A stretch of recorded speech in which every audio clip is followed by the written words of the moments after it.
봄날의 기억 마이너스 20년 만에 재회. 유지연은 한의원 창밖으로 흩날리는 벚꽃을 바라보며 침을 놓고 있었다. 50대 중반의 나이에도 그녀의 손은 여전히 정확했다. 환자가 편안한 표정으로 눈을 감자 지연은 조용히 진료실을 나왔다. 복도 끝 작은 방. 그곳에는 20년 전 그날의 흔적들이 고스란히 남아 있었다. 작은 운동화 색 바랜 그림 한 장, 그리고 엄마 사랑해라고 삐뚤삐뚤 쓴 편지. 아들 민준이가 유치원에서 그려온 가족 그림이었다. 2005년 봄 대형 화재 사고. 남편과 5살 아들이 함께 사라졌다. 신원 확인이 불가능할 정도로 타버린 두구의 시신. 지연은 그날 이후 20년을 혼자 살아왔다. 원장님, 응급환자입니다. 간호사의 다급한 목소리에 지연은 황급히 대기실로 달려갔다. 쓰러진 남자는 30대 초반으로 보였다. 공사장에서 넘어져 발목을 심하게 다쳤다고 했다. 지연이 그의 얼굴을 보는 순간 손에 들고 있던 기록지가 바닥에 떨어졌다. 원장님? 민준이었다. 아니, 민준이가 자랐다면 이런 모습일 것 같았다. 똑같은 이마선 약간 처진 눈꼬리, 오른쪽 눈썹 끝에 작은 점까지. 선생님, 괜찮으세요? 남자가 아파하면서도 되레 지연을 걱정했다. 그 목소리마저 남편을 닮았다. 아, 미안합니다. 잠깐 어지러워서요. 지연은 겨우 정신을 차리고 치료를 시작했다. 떨리는 손으로 침을 놓으면서도 그녀의 눈은 남자의 얼굴에서 떠나지 못했다. 성함이 어떻게 되시죠? 서진우입니다. 서진우. 전혀 다른 이름이었다. 가족분께 연락드려야 할 것 같은데요. 아, 가족은 없습니다. 혼자 살아요. 부모님은? 진우는 잠시 머뭇거리다 대답했다. 보육원에서 자랐습니다. 부모님 얼굴은 모릅니다. 지연의 심장이 세차게 뛰기 시작했다. 일주일 후 지연의 한의원에는 단골 환자 김 여사가 어린 손자를 데리고 왔다. 원장님, 우리 준호가 큰 병원에서 희귀병 진단을 받았어요.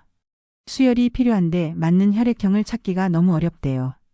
8살 준호는 RH-널형이라는 극히 드문 혈액형을 가지고 있었다. 황금 혈액이라 불리는 전 세계에 10명도 안 되는 혈액형이었다. 대학병원에서 공고를 냈는데 아직 기증자를 못 찾았어요. 수술은 한 달 안에 해야 하는데. 김 여사가 눈물을 흘렸다. 그날 오후 진우가 다시 한의원을 찾았다. 경과를 보러 온 것이었다. 많이 좋아지셨네요. 지연이 발목을 살피는데 진우가 게시판에 공고문을 보며 중얼거렸다. RH-널형. 저도 이 혈액형인데. 뭐라고요? 지연은 깜짝 놀라 고개를 들었다. 군대에서 건강검진 받을 때 알게 됐어요. 굉장히 드문 거라고 들었습니다. 지연의 머릿속이 복잡해졌다. 민준이도 RH-널형이었다. 남편이 그 혈액형이었고 아들도 물려받았다. 당시 의사가 말했었다. 이 혈액형은 유전되는 경우가 대부분입니다. 혹시 혈액 기증 가능하신가요? 네, 물론입니다. 제가 도울 수 있다면. 지연은 망설이다가 결심했다. 진우의 동의를 얻어 DNA 검사를 의뢰했다. 표면적으로는 혈액 기증 전 정밀 검사라는 명목이었지만 지연은 비밀리에 자신의 DNA도 함께 보냈다. 동시에 지연은 진우의 과거를 추적하기 시작했다. 그가 자랐다는 사랑의 보육원을 찾아갔다. 2005년에 입소한 아이들 기록을 볼 수 있을까요? 죄송하지만 개인 정보라서요. 지연은 사정을 설명했다. 원장은 한참을 망설이다가 낡은 파일을 꺼냈다. 2005년 4월 15일. 서진우 당시 5살. 대형 화재 현장 근처에서 발견되었다고 기록되어 있네요.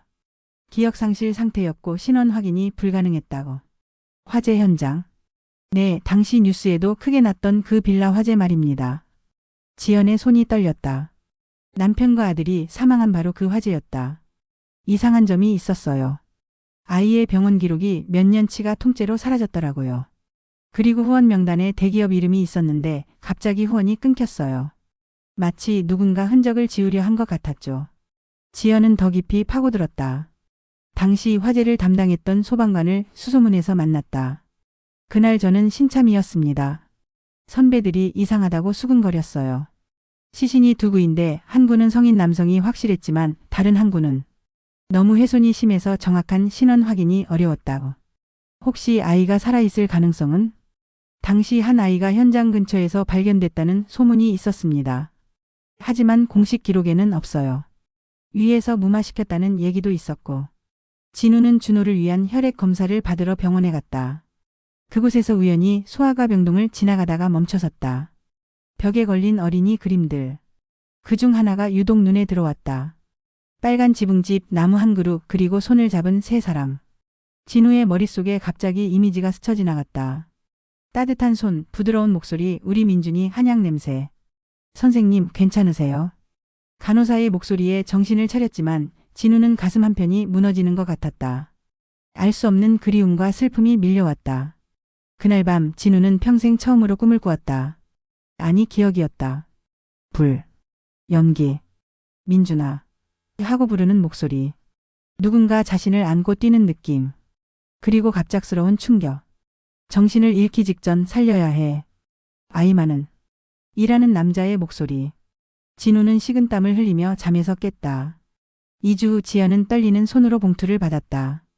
DNA 검사 결과였다. 모자 관계가 99.9% 확률로 일치합니다. 지연은 주저앉았다. 눈물이 쏟아졌다. 민준이가 살아있었다. 20년을 혼자라고 믿으며 살았던 아들이 눈앞에 있었다. 하지만 어떻게 말해야 할까? 진우는 자신이 서진우라고 믿으며 30년을 살아왔다. 이 사실을 알면 그는 어떤 충격을 받을까? 지연이 고민하는 사이 진우는 준호의 수술을 위한 최종 검사를 마쳤다. 수술 날짜가 잡혔다. 수술 전날 진우가 한의원을 찾았다. 원장님, 감사 인사를 드리러 왔습니다. 내일 수술이에요. 제 피가 한 아이를 살릴 수 있다니 제 인생에서 처음으로 누군가에게 필요한 사람이 된 것 같아요. 진우 씨. 사실은요, 원장님을 처음 봤을 때부터 이상했어요. 낯설지가 않았어요. 마치 오래전에 알던 사람을 만난 것 같았죠. 지연의 눈에서 눈물이 흘렀다. 원장님, 왜 우세요? 진우 씨. 아니, 민준아.